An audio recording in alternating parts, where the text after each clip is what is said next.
ذرا محسوس کریں کہ جب ایک شخص کو ایسا خواب آئے، اور بے شک وہ شخص نبوت کے عہدے پر ہے، رسالت کے عہدے پر ہے، اولو العزم نبی ہے، صاحب شریعت ہے، لیکن خدا ہر وقت کلام نہیں کر رہا ہے۔ ایسا نہیں ہے کہ وہ جس وقت چاہتے ہیں اوپر بات کرتے ہیں اور وہاں سے جواب آتا ہے، اور جس وقت چاہے فرشتہ نازل ہو جاتا ہے۔ نبی اپنی عقل سے بھی تو چل رہا ہے نا، تبھی تو پروردگار تعریف کر رہا ہے اپنے انبیاء کی، کیوں فخر کر رہا ہے؟ تو ہر وقت کانٹیکٹ نہیں ہو رہا ہے۔ اور نبی خدا ایک ایسا خواب دیکھ رہے ہیں جو کہ انسانیت کے بالکل مترادف دکھائی دے رہا ہے، کہ میں چھری سے اپنے 13-14 برس عمر بتائی جاتی ہے حضرت اسماعیل علیہ السلام کی، اس واقعے کے وقت، کہ میں اپنے بچے کو چھری سے ذبح کروں۔ آپ پریشان ہوئے، آپ نے کسی سے ذکر نہیں کیا۔ جب لگاتار 3 دن آپ نے اس خواب کو دیکھا تو چونکہ آپ کے فرزند بھی نبوت کے حامل ہیں، آپ کے دوسرے فرزند جناب اسحاق علیہ السلام بھی نبوی ہیں، آپ نے اپنے بیٹے سے اس خواب کا ذکر کیا۔ اب سوچیں، ایک 100+ ایج کا باپ اپنے 13-14 سال کے بچے سے اس خواب کا ذکر کر رہا ہے، اور کیوں کر رہا ہے؟ کیونکہ خود بھی نبی ہیں اور بچہ بھی نبوت کے عہدے پر ہے۔ ہمارا یہ عقیدہ نہیں ہے کہ نبی یہاں آ کے نبی بنتا ہے، نبی پیدائشی نبی ہوتا ہے، امام پیدائشی امام ہوتا ہے، وہ بنا کے بھیجا جاتا ہے، یہاں آ کے نہیں بنتا۔ رسول خدا نے 40ویں برس میں اعلان رسالت کیا ہے، نبوت کے عہدے پہ فائز نہیں ہوئے ہیں۔ نبوت کے عہدے پہ تو آپ تب سے فائز ہیں، خود آپ کی حدیث بتاتی ہے کہ میں تب بھی نبی تھا جب آدم مٹی اور پانی کے درمیان تھا، یعنی نبوت ڈیزگنیشن ہے، خلقت تو اس سے بھی پہلے ہے۔ تب تو نبوت کے ڈیزگنیشن پہ تھا میں، جب آدم کو خلق کیا جا رہا تھا۔ آپ نے اپنے فرزند سے اس خواب کا ذکر کیا۔ بیٹا بھی جلیل القدر نبی ہے۔ بیٹے نے جواب دیا، بابا آپ اپنے خواب کے اوپر عمل کیجئے، آپ مجھے صابرین میں پائیں گے۔ اب دیکھیں، ان باتوں پہ انسان غور کرے، جو کہتے ہیں نا کہ قرآن میں ہر چیز موجود ہے، یہ جملے قرآن کے ہیں، یہ قرآن میں موجود ہے، یہ کہ آپ مجھے صابرین میں پائیں گے۔ ابھی ہم نے بات کری کہ قرآن کی ہی آیت سے، کہ قرآن کی ایک آیت میں پروردگار نے کہا کہ ہم نے انبیاء کو، معصومین کو علم کی بنیاد پہ درجوں میں رکھا ہے، ان میں درجات تقسیم کیے۔ علم کے اعتبار سے نبوت میں سب سے اوپر کا درجہ رسول خدا کا ہے، اس کے بعد حضرت ابراہیم ہے، ٹھیک ہے جی؟ تو حضرت اسماعیل ظاہر حضرت ابراہیم کے بعد ہی ہیں۔ تو حضرت ابراہیم، اب حضرت اسماعیل یہاں جو لفظ استعمال کر رہے ہیں کہ آپ مجھے صابرین میں پائیں گے، حضرت اسماعیل سے اوپر تو 2 ہیں، یا تو حضرت ابراہیم ہے یا رسول خدا ہے۔ اور عربی گرامر کا تقاضا ہے کہ وہاں پہ جیسے ہر زبان میں واحد جمع ہوتا ہے، سنگولر پلورل ہوتا ہے، عربی کے اندر قاعدہ مختلف ہے۔ عربی میں واحد ہے، تثنیہ ہے اور جمع ہے۔ ایک کے لیے ایک لفظ ہے، 2 کے لیے الگ لفظ ہے، اور 2 سے زیادہ کے لیے الگ لفظ ہے۔ یہ صابرین کا جو لفظ ہے، یہ 2، اس کا اطلاق 2 سے زیادہ افراد پر ہے۔ تو حضرت اسماعیل کی نگاہ میں 2 سے زیادہ ایسے افراد موجود ہیں جو صابرین ہیں اور ان سے اونچے درجے پر ہیں۔ آپ دیکھتے جائیں تو ان آیتوں کی پرتیں جب کھلتی ہیں تو اس میں اہل بیت چھپے ہوئے ہیں ہر جگہ۔ یہ صرف شاعری لفاظی نہیں ہے کہ قرآن جو ہے وہ قصیدہ اہل بیت ہے۔ آپ پرتیں کھولتے چلے جائیں، آپ کو نکلتا چلا جائے گا۔ یا جب ابلیس نے انکار کیا سجدے سے، تو پروردگار نے اسے کیا لفظ کہا؟ اول انسانی مخلوق آدم، ابلیس نے، شیطان نے سجدے سے انکار کیا، پروردگار نے کیا لفظ کہا کہ کیا تو اپنے آپ کو آلین میں سے سمجھتا ہے؟ آلین بھی جمع ہے 2 سے زیادہ کی، یعنی اس وقت کچھ 2 سے زیادہ ایسے آلین موجود تھے جن پہ واجب نہیں تھا کہ وہ آدم کو سجدہ کریں۔ تو پروردگار نے کہا تو اپنے آپ کو ان میں سے سمجھ رہا ہے کہ تو اس کیٹیگری کا ہے؟ یہ قرآن ثابت کر رہا ہے آپ کے سامنے چہاردہ معصومین کے وجود کو، کہ آپ خلقت آدم سے پہلے سے موجود ہیں۔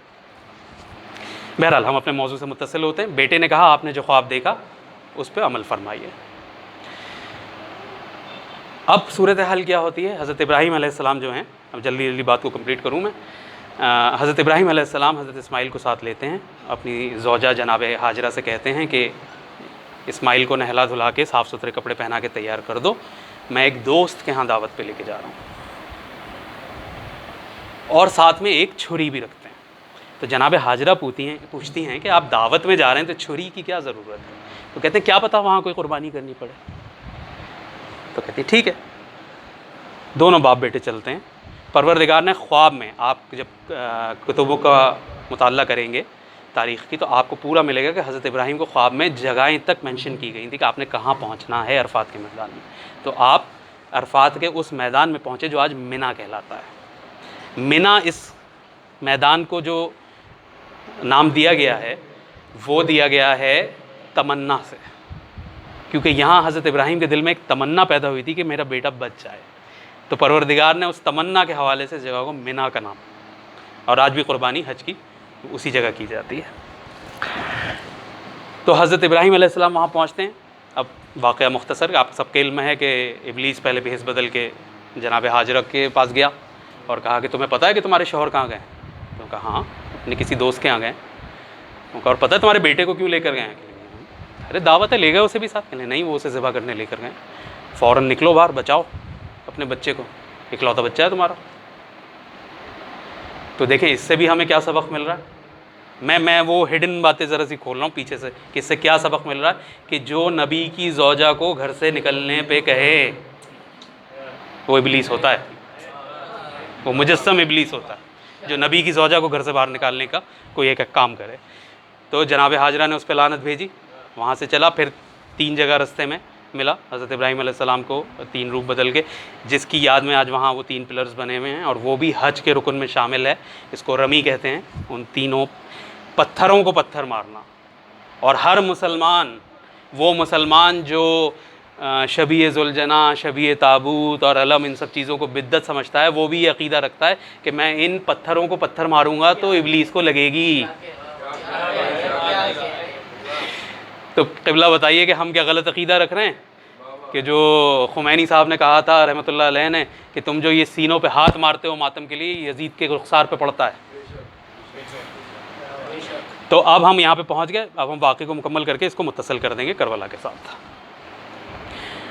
اب حضرت ابراہیم علیہ السلام نے وہاں پہنچے، حضرت اسماعیل نے کہا کہ بابا میرے ہاتھ پیر باندھ دیجیے، میرا تڑپنا آپ سے دیکھا نہیں جائے گا۔ حضرت ابراہیم علیہ السلام نے حضرت اسماعیل علیہ السلام کے ہاتھ پیر باندھے۔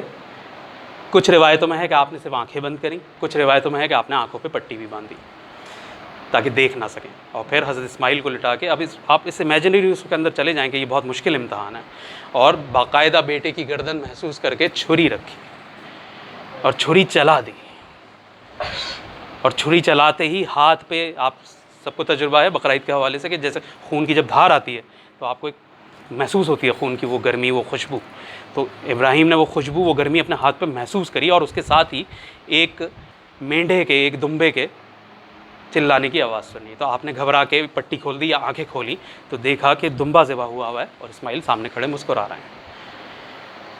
فوراً ہی یہ نہیں ہوا کہ حضرت ابراہیم خوشی سے اچھلنے لگتے اور بیٹے کو گلے لگاتے، آپ ملول ہوئے، آپ نے آسمان کی طرف رخ کیا اور کہا پروردگار کیا میری قربانی قبول نہیں ہوئی؟ تو ندائے غیبی آئی کہ اے ابراہیم ہم نے آپ کی قربانی کو قبول کر لیا۔ سورہ صافات میں آیا وَفَدَيْنَا بِذِبْحٍ عَظِيمٍ، اور ہم نے آپ کی اس قربانی کو قبول کر لیا اور اس کو ذبح عظیم سے تبدیل کر دیا، جس کا ذکر ہم نے آنے والے وقتوں میں باقی رکھا۔ عزاداری، ذبح عظیم، کربلا کے ذبح عظیم، جو فرزند اسماعیل، فخر اسماعیل امام حسین علیہ السلام دیں گے۔ اس سے کسی نے انکار نہیں کیا۔ علامہ اقبال کہتے ہیں اسی تناظر میں، اللہ اللہ اللہ اللہ بائے بسم اللہ پدر، اللہ اللہ بائے بسم اللہ پدر، مانے ذبح عظیم آمد پسر، کہ باپ کی کیا شان ہے کہ بسم اللہ کی بے کا نقطہ ہے، اور بیٹے کی کیا شان ہے کہ آیت ذبح عظیم کا مصداق ہے۔ صلوات پڑھیے ایک باواز سے بولو۔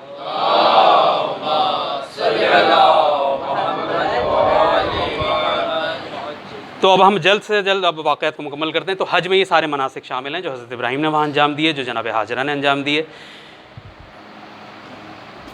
اب صدیاں بیتیں، قرن بیتے، رسول اکرم کا دور گزر گیا، امیر المومنین کا دور گزر گیا، امام حسن کی شہادت ہو گئی، یہاں تک کہ وہ وقت آ گیا کہ امیر شام، جسے در حقیقت فقیر شام کہنا چاہیے، وہ بھی واصل جہنم ہوا، اور امام حسین کو مدینے میں طلب کیا گیا بیعت کے لیے۔ سارے واقعات آپ کے علم میں ہیں، چونکہ ہمیں ذکر کرنا ہے جناب مسلم کا اور ان کے فرزندوں کا، تو میں جلدی سے ایک آپ کو لے کے جا رہا ہوں اس طرف۔ تو منظر کچھ یوں تھا کہ مدینے میں جب رات گئے، امام حسین علیہ السلام کو دارالامان میں بلوایا گیا، تو سارے بنی ہاشم ساتھ ہی تھے۔ آپ سوچیں کہ گھر کی رونق کیا ہوگی، 16 بھائی، اتنی اولادیں، بہنیں، ان کے بچے، وہ سب بچے، بنی ہاشم کا محلہ، پورا محلہ ایک گھر کی طرح۔ تو جناب زینب سلام اللہ علیہ نے امام حسین علیہ السلام سے پوچھا کہ یہ اتنی رات گئے بلانے کی کیا وجہ ہو سکتی ہے؟ تو امام حسین نے کہا کہ مجھے پتہ ہے کیوں بلایا ہے، امیر شام کا انتقال ہو گیا ہے اور یہ مجھ سے بیعت کا مطالبہ چاہتے ہیں۔ تو وہ کہنے لگیں کہ آپ نہیں جائیں، کہ نہیں میں جاتا ہوں۔ تو کہنے لگے اچھا پھر اکیلے مت جائیں، اپنے سارے بھائیوں کو، بھتیجوں کو، بھانجوں کو ساتھ لے کے آئیں۔ امام حسین نے ان کی اس بات کو قبول کیا، سارے بنی ہاشم ساتھ چلے۔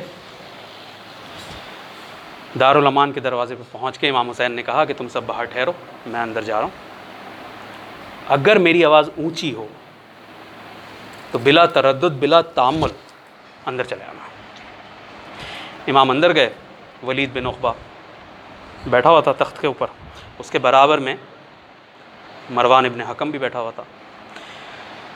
اچھا یہ اس پہ بھی انشاءاللہ کبھی گفتگو کریں گے کہ یہ جو شجرہ خبیثہ ہے، اس میں یہ کون کون لوگ ہیں اور یہ کن خاندانوں سے بلونگ کرتے ہیں اور ان کی کیا حرکتیں اور کیا ان کے کارنامے رہے، کالے کارنامے جو رسول اللہ کے دور سے لے کے یہاں تک تھے۔ اس کے لیے بھی ایک ہمیں بڑی طویل ایک نشست ہوگی، تو انشاءاللہ ضرور کریں گے، موقع ملا تو مروان ابن حکم بیٹھا ہوا، ولید نے کہا کہ جی یہ خط آیا ہے شام سے، امیر شام انتقال فرما گئے اور انہوں نے اپنے بیٹے یزید کو خلیفہ وقت مقرر کر دیا ہے، اور یہ آپ 4 لوگوں سے بیعت کا مطالبہ کیا گیا ہے، جن میں ایک ہیں عبداللہ ابن عمر، عبداللہ ابن عباس، عبداللہ ابن زبیر اور عبد الرحمن بن ابو بکر اور حسین ابن علی۔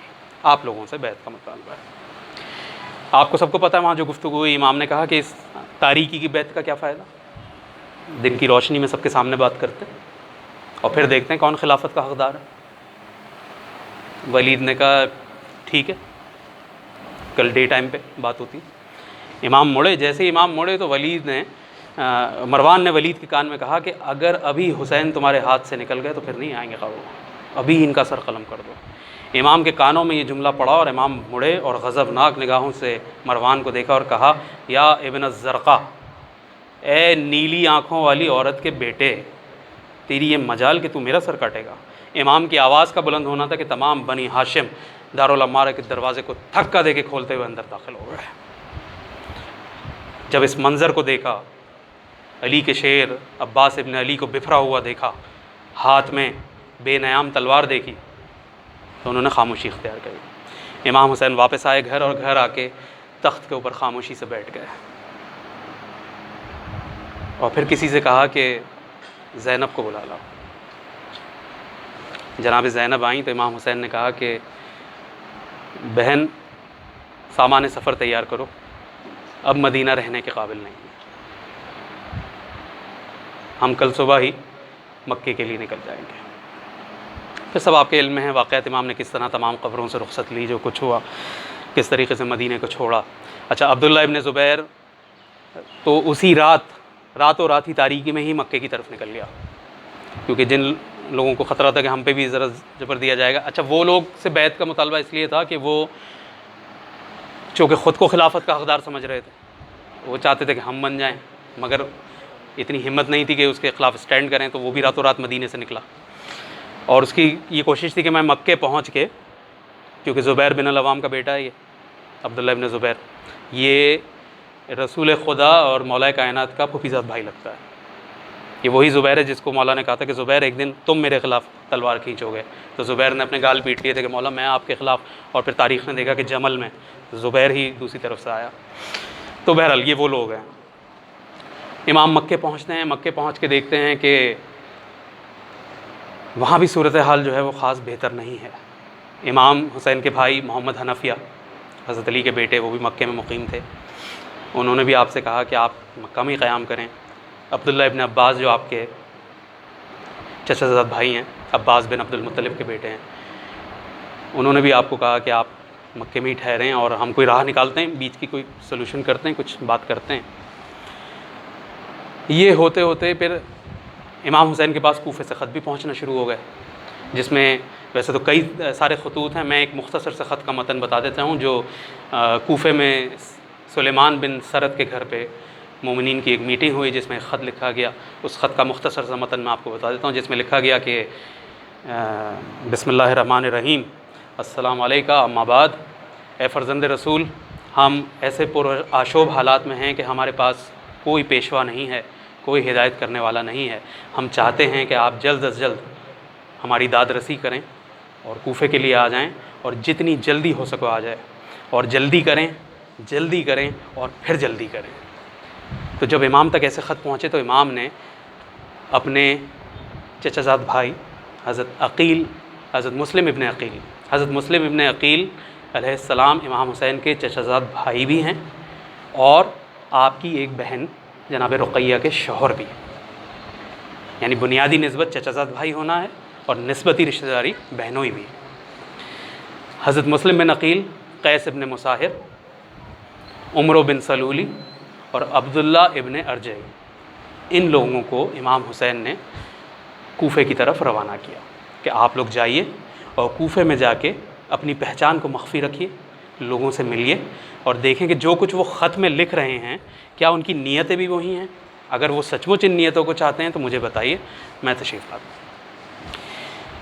یہ حضرات یہاں سے نکلے، مدینہ پہنچے، مدینہ پہنچ کے اپنے رشتہ داروں سے رخصت لی، اپنا سامان لیا، اور مدینہ سے انہوں نے قبیلہ بنی قیس سے 2 افراد ساتھ لیے رہنمائی کے لیے، کیونکہ حکومت وقت ہر طرف جیسے آج کے دور میں سنتے ہیں نا کہ وہ سیکرٹ ایجنٹس، سادہ لباس اہلکار، جاسوس، بلیک واٹرز، یہ سب ہمیشہ سے اس وقت دوسرے نام ہوں گے، دوسری اصطلاحوں میں چلا آ رہا ہوگا، یہ سب لوگ ان رستوں پہ نظر رکھے ہوئے تھے جو کہ شہروں کو آنے جانے کے تھے۔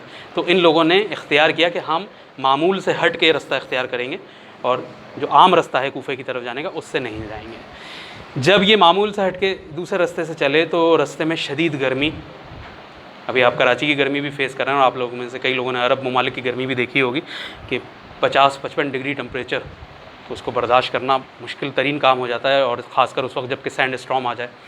تو یہ بھی صورتحال ہوئی کہ ان کے ساتھ جو 2 لوگ انہوں نے بطور گائیڈ رہنما ساتھ لیے تھے رستے کے لیے، وہ دونوں رستے میں ڈی ہائیڈریشن سے، پیاس کے غلبے سے، کیونکہ یہ رستہ بھٹک گئے اور وہ دونوں بندے مر گئے۔ اب یہاں پہ حضرت مسلم ابن عقیل نے خط لکھا جو قیس ابن مساہر سیداوی کے ہاتھ مکے بھیجا امام حسین کو۔ دیکھیں یہ بہت باریک باتیں ہیں اور یہ ہر جگہ نہیں کی جاتی، میں بھی یہ واقعات ہر جگہ نہیں کرتا، اس لیے کہ ان کو سمجھنے کے لیے وہ اذہان چاہیے، اتنی فہم و فراست چاہیے جو مجھے یہاں دکھ رہی ہے، اس لیے میں اس بات کا ذکر کر رہا ہوں کہ لوگ اس کو کم علمی میں غلط پیرائے میں لے جائیں گے۔ حضرت مسلم نے خط لکھا جس کے اندر انہوں نے یہ تحریر کیا کہ ہم نے مدینے سے بنیادی رستہ چھوڑ کے چلنے کے لیے 2 رہنما ساتھ لیے تھے، مگر رستے میں گرمی اور طوفان نے ہمیں آ لیا اور وہ راستہ گم کر بیٹھے، جس کی وجہ سے ہمارے پاس پانی بھی ختم ہو گیا اور ہم ایک ایسے علاقے میں پہنچ گئے جہاں کچھ بھی نہیں ہے، اور وہ دونوں لوگ پیاس کی شدت سے اور گرمی سے انتقال کر گئے۔ تو میں آپ سے درخواست کروں گا کہ مجھے واپس اپنے پاس بلا لیں اور اس کام کے لیے کسی اور کو بھیج دیں۔ قیس ابن مساہر یہ خط لے کے مکے پہنچتے ہیں اور امام حسین اس کے جواب میں تحریر کرتے ہیں کہ مجھے اس بات کا خوف ہے کہ میں نے آپ کو جس کام کی ماموریت کے لیے بھیجا ہے وہ پورا ہو جائے، آپ بے پرواہ رہیے، فکر مت کیجیے اور اپنے سفر کو جاری رکھیے۔ جب حضرت مسلم تک یہ خط پہنچتا ہے تو حضرت مسلم اپنے آپ سے کہتے ہیں کہ کیا میں راہ خدا میں بڑھنے سے ڈر رہا ہوں؟ کہتے ہیں نہیں ہرگز نہیں، میرے امام کا جو حکم ہے میں پورا کروں گا۔ اس کو آپ ذرا ایک انسانی پیرائے میں اتر کے دیکھیں کہ انسان، یہ سچویشن آج جو ہم سمجھ رہے ہیں کہ ہمیں تو آج پورا دین سیٹلڈ ہوا ہوا ملا ہے، تمام انبیاء کی ہسٹری، قرآن موجود، کتابیں موجود، جید علماء موجود، سب کچھ موجود۔ جو لوگ اس وقت ان حالات کے اندر ہیں، ابھی بھی ان حالات میں آپ کے سیاسی لیڈران یا آپ کے مذہبی لیڈران کھڑے ہوتے ہیں تو آپ کنفیوزڈ ہو جاتے ہیں کہ نہیں ہو جاتے کہ بھائی یہ صحیح بول رہا ہے غلط بول رہا ہے، اس کا ساتھ دیں اس کا دیں، اس جلسے میں جائیں یا نہیں جائیں، اس دھرنے میں جائیں یا نہیں جائیں۔ تو یہ اس زمانے کے حالات کے وہ لوگ نہیں سمجھ پا رہے کہ وہ کیا ہو رہا ہے، مگر جناب مسلم بن عقیل نے امام کے حکم کو فالو کیا اور اپنے سفر کو جاری کیا۔ بہرحال کوفے پہنچتے ہیں، کوفے پہنچ کے حضرت مختار کے گھر میں قیام کرتے ہیں۔ حضرت مختار کو ان کو گھر میں جگہ دینے کی پاداش میں قید کر لیا جاتا ہے۔ مسلم وہاں سے نکلتے ہیں اور ہانی ابن عروہ کے گھر چلے جاتے ہیں۔ ہانی جو ہیں وہ کوفے کی بہت بردبار اور مشہور شخصیت ہیں، اور ہانی ابن عروہ جو ہیں وہ کئی دنوں سے دارالامارہ میں نہیں آ رہے تھے، اور وہاں پہ نعمان بن بشیر کی جگہ عبید اللہ ابن زیاد کو اپوائنٹ کر دیا گیا۔ بصرہ اور کوفہ دونوں اس کے انڈر دے دیے گئے۔ اس نے اپنا ایک جاسوس، موقل نام کا ایک جاسوس لگایا کہ تمہیں یہاں کوئی نہیں پہچانتا، تم جاؤ اور پتہ لگاؤ۔ وہ روز جا کے مسجد اعظم میں کوفہ میں بیٹھ جاتا، اور چونکہ وہ مسلم ابن اوسجہ اسدی کو پہچانتا تھا تو ان کے قریب بیٹھ کے مناجات کرتا اہل بیت کا نام لے کے۔ جب 2-3 دن مسلم ابن اوسجہ نے یہ سب سنا تو اس کے قریب آیا اور کہنے لگا تم کون ہو؟ تو وہ کہنے لگا میں اہل بیت کا ماننے والا ہوں اور میرے پاس 3000 درہم ہیں، میں نے سنا ہے کہ امام حسین نے کسی کو بھیجا ہے تو میں چاہتا ہوں یہ پیسے ان کے حوالے کر دوں اور ان کی مدد کروں۔ مسلم ابن اوسجہ نے کہا تم مجھے کل یہیں ملنا، میں تمہیں بتاتا ہوں۔ اگلے دن مسلم ابن اوسجہ نے وہاں مشورہ کیا حضرت مسلم سے، ہانی سے اور لوگوں سے، تو انہوں نے کہا ٹھیک ہے لے آؤ اسے۔ تو یہ ہفتے بھر وہاں جاتا رہا اور پوری جاسوسی کرتا رہا، اور پھر اس نے دربار میں خبر دی۔ تو عبید اللہ ابن زیاد نے ہانی ابن عروہ کو طلب کیا۔ ہانی آئے اور انہوں نے کہا کہ کیا ہوا؟ تو انہوں نے کہا ہانی تم سے یہ امید نہیں تھی، تم نے مجھے دھوکہ دیا۔ انہوں نے کہا میں نے کیا کیا؟ انہوں نے کہا بھولے مت بنو، تم نے مسلم کو اپنے گھر میں پناہ دی ہے۔ انہوں نے کہا یہ تم سے کس نے کہا؟ اس نے کہا بلاؤ موقل کو بلاؤ۔ موقل کو دیکھا تو ہانی سمجھ گئے کہ یہ آدمی جو ہفتے بھر سے ہمارے گھر آ رہا تھا یہ جاسوس ہے۔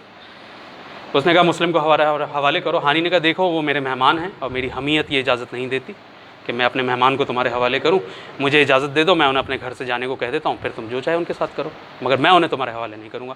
بہرحال انہوں نے حضرت ہانی پہ وہیں تشدد کر کے ان کو قید خانے میں ڈال دیا۔ حضرت مسلم جو ہیں اس کے بعد ہانی ابن عروہ کے گھر کے اندر ظاہر ہے ایک خواتین میں ایک شور و ماتم شروع ہو گیا، تو حضرت مسلم وہاں سے بھی نکل گئے، کوفے کی گلیوں میں بھٹکتے بھٹکتے پھر آپ کے سب کے علم میں ہے کہ طوع نامی خاتون کے گھر کے باہر بیٹھے تھے۔ اس نے پوچھا اجنبی کون ہو، اور اس نے پناہ دی۔ پھر رات کو اس کا بیٹا بلال آیا تو اس نے مخبری کر دی، اور پھر کس طریقے سے ابن زیاد کی فوجیں وہاں آئیں، اور اتنی شدید لڑائی ہوئی کہ بکر نامی شخص نے حضرت مسلم کے اوپر ایک شدید حملہ کیا جس سے آپ کے ہونٹ کٹ گئے، اور اس عالم میں آپ کو دربار میں لایا گیا اور دربار کے دروازے پہ کھڑا کیا گیا، تو وہاں ایک ٹھنڈے پانی کا مٹکا رکھا تھا۔ آپ نے کہا کہ مجھے اس میں سے ذرا سا پانی پلا دو، تو وہاں پہ عمرو بن باہلی کھڑا ہوا تھا۔ اس نے کہا کہ دیکھو کس قدر ٹھنڈا پانی ہے مگر تمہیں اس میں سے ایک قطرہ بھی نہیں ملے گا۔ تو کہتے ہیں وہاں پہ عمرو بن حریث نام کا ایک آدمی تھا، اس نے اس کو کہا کہ کیسی باتیں کر رہے ہو، پانی دو اس کو۔ اس نے پیالے میں پانی بھر کے دیا۔ جیسے ہی حضرت مسلم نے پینے کی کوشش کری تو وہ ہونٹ چونکہ پوری طرح کٹ چکے تھے تو اس سے پیالہ خون سے بھر گیا۔ 3 بار آپ نے کوشش کری اور تیسری بار میں آپ کے آگے کے دانت ٹوٹ کے اس پیالے میں گر گیا۔ آپ نے کہا ان للہ و انا الیہ راجعون، میرے امام نے مجھ سے کہا تھا کہ مسلم تم اس دنیا سے پیاسے جاؤ گے، وہ وقت آ گیا۔ ابن زیاد کے ساتھ حضرت مسلم کا مکالمہ ہوتا ہے، ظاہر ہے خبیث لوگوں کی سمجھ میں کوئی بات نہیں آتی۔ اس نے کہا کہ میں نے سنا ہے کہ تم نے بکر کو بڑا شدید زخمی کیا، بکر کو بلاؤ اور کہنے لگے اس کو دارالامارہ کی چھت پہ لے کر جاؤ، وہاں ان کا سر قلم کرو اور جسم کو نیچے پھینکو، اور ہانی ابن عروہ کو کوفے کے بیچ بازار میں لے جا کے ذبح کر دو۔ ادھر امام حسین جب سالبیہ کے مقام پر پہنچے تو وہاں کچھ افراد آپ کی طرف آتے ہوئے دکھائی دیے۔ انہوں نے امام حسین سے کہا کہ یا فرزند رسول آپ ایک طرف کو آ کے ہماری بات سنیں گے؟ امام نے کہا یہ سب میرے اپنے ہیں، ان سے کچھ ڈھکا چھپا نہیں ہے، جو کہنا کہو۔ کوفے کے کیا حالات ہیں؟ انہوں نے کہا جی جب ہم کوفے سے نکلے ہیں تو یہ حالات ہیں کہ قیس ابن مصاہر، ہانی ابن عروہ اور مسلم ابن عقیل کو شہید کیا جا چکا ہے، اور مسلم اور ہانی کی لاشوں میں رسی باندھ کے ان کو کوفے کے بازاروں میں گھسیٹا جا رہا ہے۔ میر انیس اس کو یہاں ایک بند میں رقم کرتے ہیں اس منظر نامے کو کہ رستے میں ملی جب خبر مسلم و ہانی، رستے میں ملی جب خبر مسلم و ہانی، منہ ڈھانپ کے رویا اسد اللہ کا جانی، صدمے سے مسافر کا لہو ہو گیا پانی، کہتے تھے کہ افسوس برادر کی جوانی،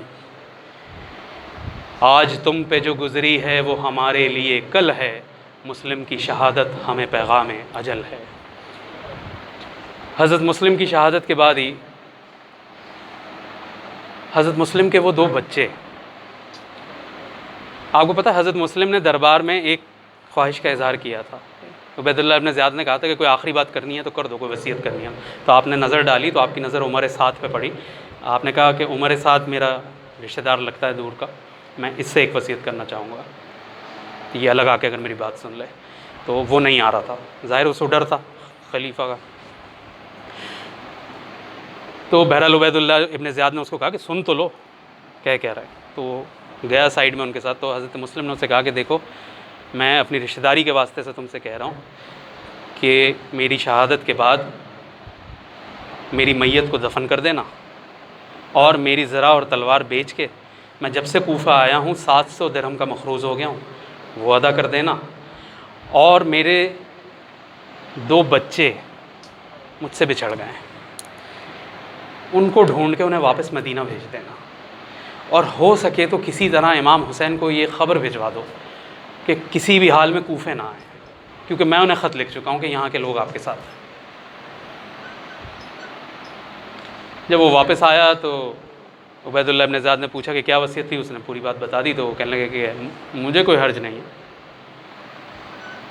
اگر تم ان کی بعد میں ان کی میت کو دفن کرنا چاہو کر دینا، مجھے کچھ نہیں۔ اس نے کہا نہیں، مجھے اس میں سے کچھ بھی پورا نہیں کرنا۔ اب وہ دو بچے کوفہ شہر میں بھٹکتے بھٹکتے، پورا واقعہ آپ کے علم میں ہے کہ ایک ضعیف مومنہ خاتون انہیں اپنے گھر میں لے گئی، ابھی میرے بھائیوں نے مرثیے میں پورا واقعہ پڑھا، بالکل ایسے ہی ہے۔ وہ اپنے گھر پہ لے گئی، اس نے دونوں بچوں کو ایک کمرے کے اندر چھپا دیا۔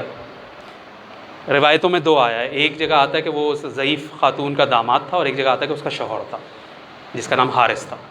وہ آیا اور اس کے کانوں میں بچوں کے رونے کی آواز آئی، تو اس نے کہا یہ بچوں کے رونے کی آواز کہاں سے آ رہی ہے؟ تو ضعیفہ نے کہا آ رہی ہوگی ادھر ادھر سے کسی پڑوس کے گھر سے۔ نہیں، کہ قریب سے آ رہی ہے۔ بہرحال اس ملعون نے دونوں بچوں کو ڈھونڈ لیا، اور ڈھونڈنے کے بعد ان کو گھر میں ہی برآمدے میں ایک درخت سے باندھ دیا۔ پوری رات وہ بچے اس درخت سے بندھے رہے۔ صبح ہوتے ہی یہ ملعون انہیں لے کر ایک نہر کے کنارے گیا۔ ایک بچے کا نام محمد ہے، دوسرے کا ابراہیم ہے۔ یہ ان کو لے کے اس نہر کے کنارے پہنچتا ہے، اور وہاں پہنچ کے دونوں بچوں نے بہت التجا کی کہ ہمیں چھوڑ دو، تمہیں مال و دولت چاہیے نا، تم ہمیں مدینہ لے چلو، ہمیں ہماری والدہ کے پاس لے چلو، ہمارے عزیز ہماری والدہ تمہیں اتنا مال و دولت دے دیں گے جو تمہیں ابن زیاد سے بھی نہیں ملے گا، اور اچھا سب چھوڑو، ہمیں ابن زیاد کے پاس زندہ ہی لے چلو۔ مگر وہ ملعون نہ مانا، اور اس نے دونوں بچوں کے سر قلم کر دیے اور ان کے لاشیں نہر میں پھینک دیے۔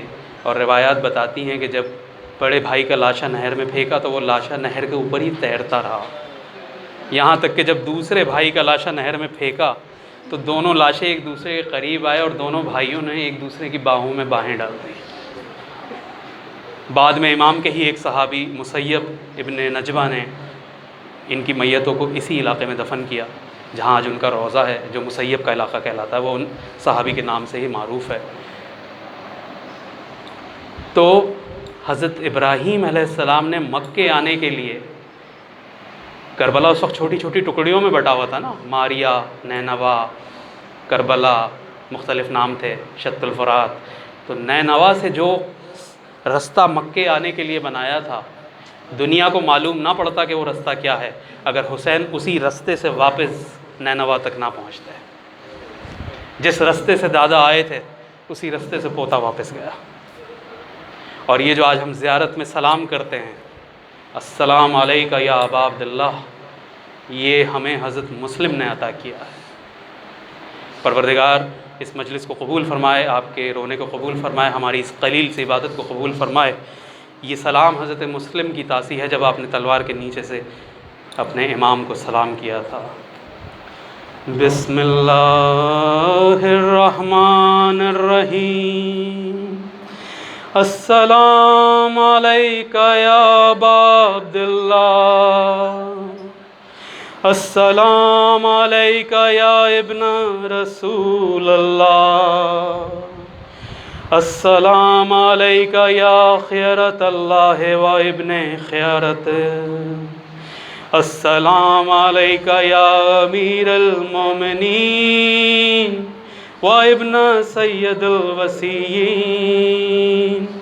السلام علیک یا ابن فاطمہ سیدۃ النساء العالمین، السلام علیک یا سار اللہ و ابن سار یا وتر الموت،